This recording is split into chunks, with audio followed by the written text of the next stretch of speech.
সরকারি প্রাথমিক বিদ্যালয়ের সহকারী শিক্ষক পদে তৃতীয় ধাপে ৬,৫৩১ জনের নিয়োগপত্র প্রদানের সিদ্ধান্ত স্থগিত করেছে হাইকোর্ট। কোটা পদ্ধতি অনুসরণ করে তাদের নিয়োগ দেওয়ায় আদালত এ আদেশ দিয়েছেন। মঙ্গলবার ১৯ নভেম্বর বিচারপতি ফাতেমা নজিব ও বিচারপতি মাহমুদুর রাজির হাইকোর্ট বেঞ্চ এ আদেশ দেন। আদালতে রিটের পক্ষে শুনানি করেন ব্যারিস্টার ফয়েজউদ্দিন আহমেদ ও অ্যাডভোকেট কামরুজ্জামান ভূঁইয়া। রাষ্ট্রপক্ষে ছিলেন ডেপুটি অ্যাটর্নি জেনারেল নূর মোহাম্মদ আজমি।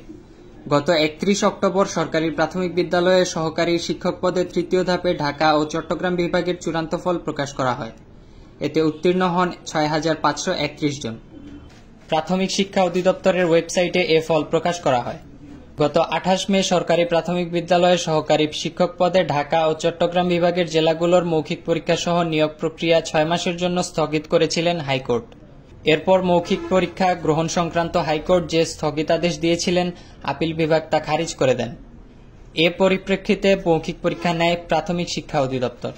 তবে এই নিয়োগের জন্য লিখিত পরীক্ষায় প্রশ্নপত্র ফাঁস নিয়ে গণমাধ্যমে আসা অভিযোগ অনুসন্ধান করতে নির্দেশ দিয়েছিলেন আদালত।